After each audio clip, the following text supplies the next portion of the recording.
Ahoy, ahoy everyone, my name is Brandon, and I post way too many gaming videos on YouTube.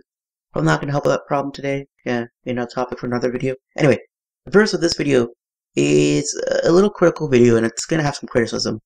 And off the bat, I want to say that I encourage you to watch the video I'm responding to. I'll throw a link in the description below. Make up your own mind, and your own opinion on this topic. I shouldn't be the voice of authority on anything.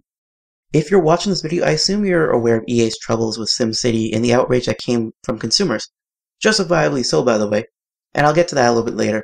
The Young Turks main channel posted a video about EA Games being voted the worst company in America 2 years in a row, and here's a little clip. EA has been named the worst company in America, and this is according to a poll that was done on Consumerist, and Consumerist readers responded to this poll, and this is literally the second year in a row that Electronic Arts has been voted the worst company in America. Now, part of the reason why this happened is because they screwed up the release of SimCity, and a lot of people were upset because servers were crashing and players weren't able to even access the game. Kim Horcher, get to the microphone because I'm going to ask you a few questions. Well, the issue was it has an always-on DRM mandatory on it, which means you have to be online, connected online to play the game at all, even if you're playing single player with no connectivity to anyone at all. And the problem with that was everyone wanted to play, so the servers got clogged and a lot of people couldn't play or they'd get booted off. And EA didn't really handle this well. They said, people want always-on DRM. People like it, when the truth is, everyone fucking hates that shit. It's ironic that a bunch of video game people couldn't play with themselves, isn't it? Once again, off the top, I just want to say that I don't have any ill will against anyone in this video. I just have a problem with bad arguments. The problem with EA Games was much more nuanced than TYT argued.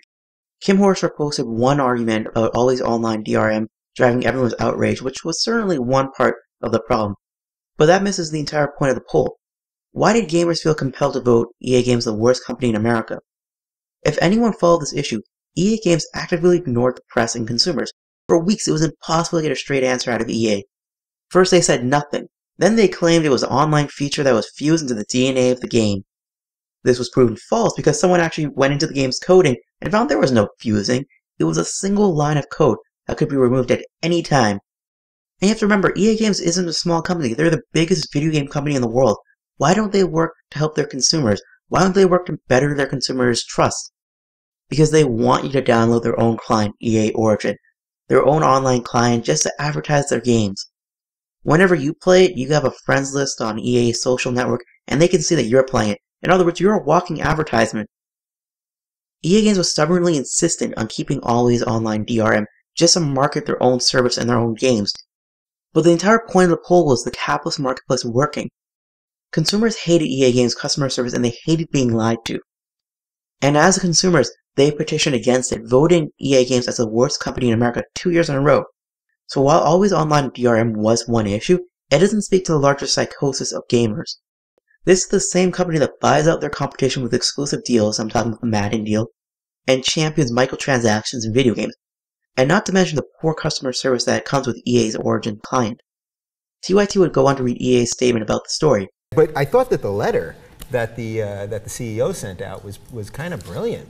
So he says, in the past year, we have received thousands of emails and postcards protesting against EA for allowing players to create LGBT characters in our games. This week, we're seeing posts on conservative websites urging people to protest our LGBT policy by voting EA the worst company in America. That's an interesting accusation. I don't know if that's what's putting EA over the edge. Right. But if that's really happening, that's disgusting behavior.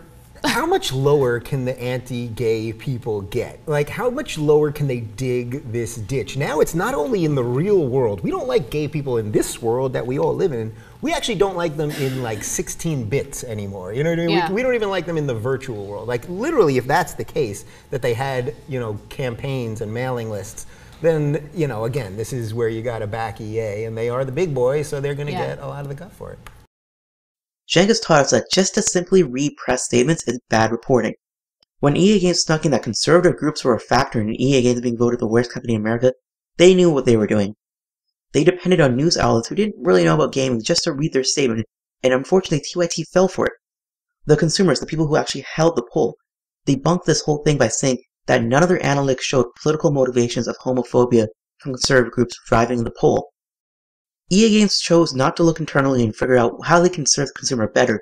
They decided to just continue treating their customer base poorly.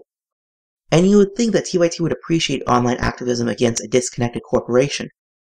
TYT, for example, just posted a video that they had 1 billion views on YouTube. Why celebrate 1 billion views but dismiss online activism? Is it because the topic is video games? Now, I have no problem if you don't understand video games because this is a weird entertainment medium. But you have to remember, gamers voted against EA Games because they hated their business practices and used the internet to communicate because their voices were not heard by the corporation. And isn't that what TYT is all about? An alternative medium to vent frustration and change the status quo. Now, the best part of the video wasn't even in the video at all, it was the description of the video. A great discussion could have taken place about the corrupt oil companies, defense contractors, telecommunications, abusing civil liberties, but that didn't happen. TYT dropped the ball. Just to be clear, I think this issue is more complicated than TYT gave credit. I think instead of dismissing gamers as not being able to play one game, SimCity, TYT could have had a much more nuanced discussion. So this is your turn, everyone. Was my analysis off, or do you agree TYT missed the point of the story? Throw your comment below. Hope you all have a great day. Bye.